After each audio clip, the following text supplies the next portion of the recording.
Salut à tous! Est-ce que vous êtes prêts à souffrir avec moi? Bienvenue dans cette nouvelle vidéo dans laquelle on va parler d'écartement des doigts. Et oui, en effet, qu'on ait des petites mains ou des grandes mains, dans notre vie de guitariste, on va être amené parfois à faire des grands écarts au niveau de notre main manche, notamment pour jouer ce qu'on appelle des accords neufs, c'est-à-dire avec une seconde ajoutée à l'octave, comme dans ce morceau très connu de The Police. Alors bien sûr, ce n'est pas forcément des exercices à travailler à froid, puisque si vous travaillez des écartements directement, vous risquez des tendinites, vous risquez de vous blesser. Du coup, je vous propose de ne pas perdre plus de temps, on va tout de suite attaquer avec notre premier exercice. C'est parti!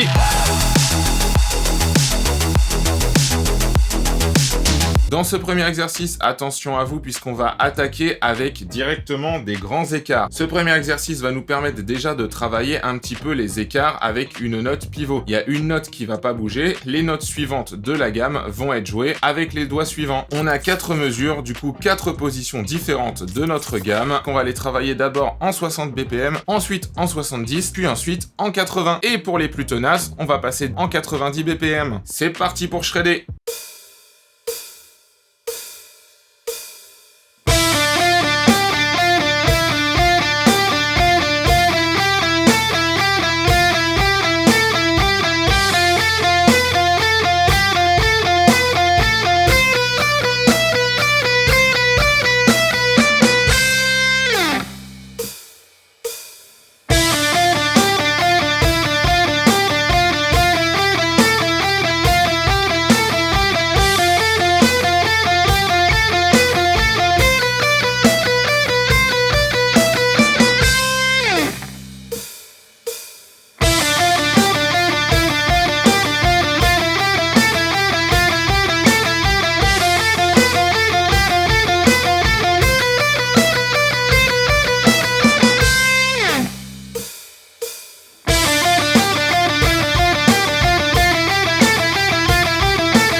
Dans ce deuxième exercice, on va prendre une gamme de La mineur que l'on va jouer sur une seule corde puisqu'on va la jouer uniquement sur la corde de Mi. On va prendre une première position, on va jouer un petit pattern, on passe à la position suivante, on joue le même petit pattern, etc.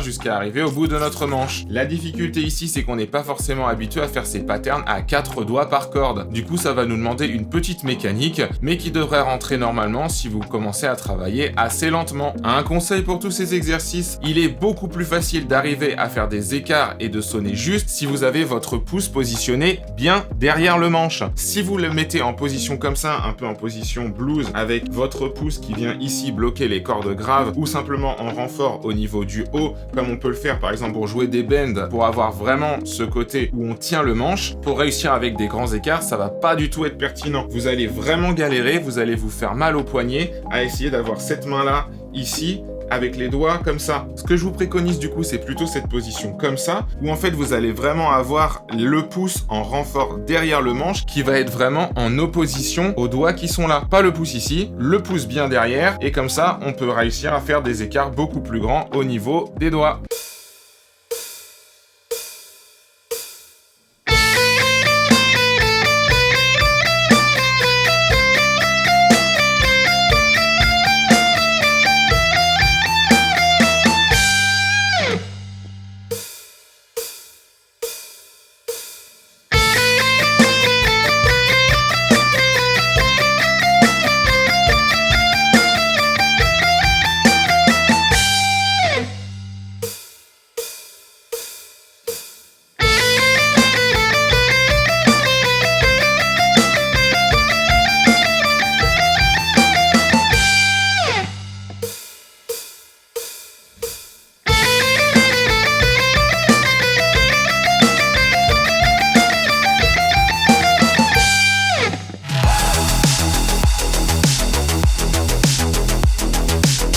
Pour cet exercice-là, on est toujours en double croche, on est toujours sur notre gamme de La mineur. Ici, en fait, on va jouer 3 notes, puis 3 notes, puis 2 notes, afin d'avoir en tout 8 notes pour avoir des petits patterns, des petites séquences de 8 doubles croches que l'on va enchaîner. L'idée, c'est que au lieu de travailler avec des notes qui sont jointes, vous voyez qu'on est obligé de travailler avec des écarts assez importants, et en fait, à chaque fois, au lieu d'avoir des notes jointes avec la note qui vient juste après dans la gamme, on saute une note au niveau du petit doigt, et en fait, on vient jouer les notes qu'il y a entre avec notre majeur et notre annulaire. Après avoir fait l'aller, eh bien, on va faire le retour, c'est-à-dire l'exercice exactement inverse.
Voilà, je vous propose de faire une petite pause de 30 secondes au milieu de ces exercices afin de vous reposer un petit peu les doigts. N'oublions pas que nos doigts sont composés de muscles et que si on sollicite trop nos muscles, on risque des blessures. C'est l'occasion idéale pour me mettre un pouce en l'air et vous abonner à la chaîne si ce n'est pas déjà fait. D'ailleurs, si vous avez des suggestions pour les prochains épisodes, des choses sur lesquelles vous avez envie de travailler ou que vous avez envie que je fasse une vidéo dessus, je vous invite à me le mettre dans les commentaires. Du coup, j'en profite pour remercier Alain qui m'a inspiré cette vidéo. Merci à toi!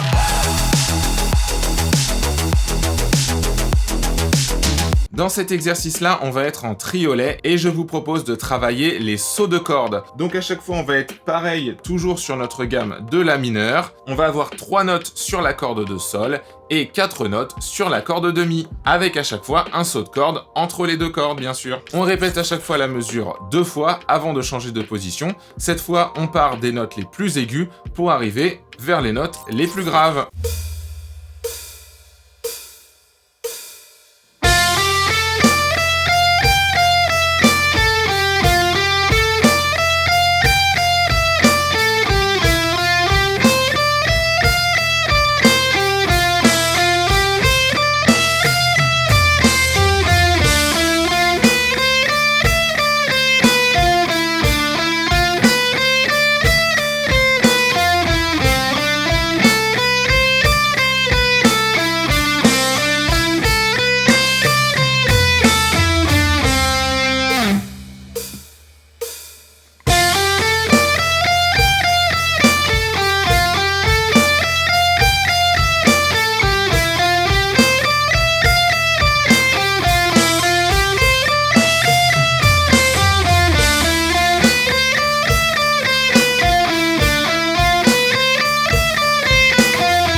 Maintenant qu'on a bien travaillé notre écartement des doigts, je vous propose un dernier exercice pour une application un peu plus musicale. Dans cet exercice, ça va être simple, on va prendre une gamme pentatonique de mi mineur, on va jouer notre position la plus connue qui est celle-là,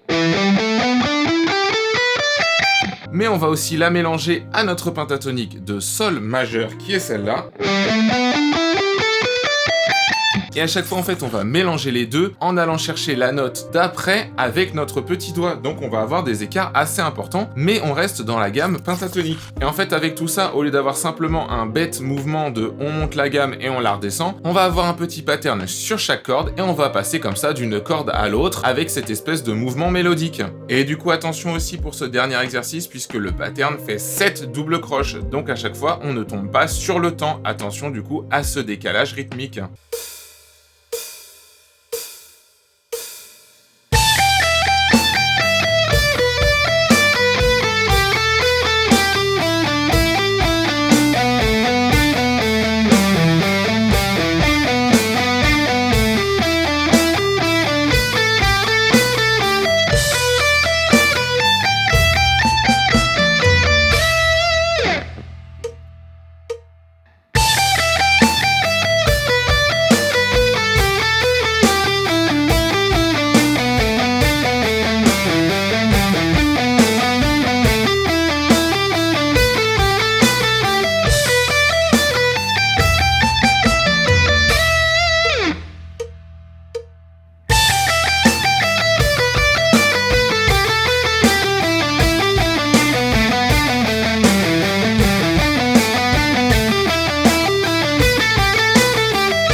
Et voilà, on arrive à la fin de cette vidéo. Je vous remercie de l'avoir suivi jusqu'au bout. N'hésitez pas à me dire ce qui était facile, ce qui était compliqué, est-ce que vous avez pu travailler, si le sujet vous a intéressé, etc., etc. Ça fait toujours plaisir de vous lire et de vous répondre. Allez, sur ce, je vous souhaite bon courage pour travailler votre technique et on se retrouve la prochaine fois pour une nouvelle vidéo. Salut!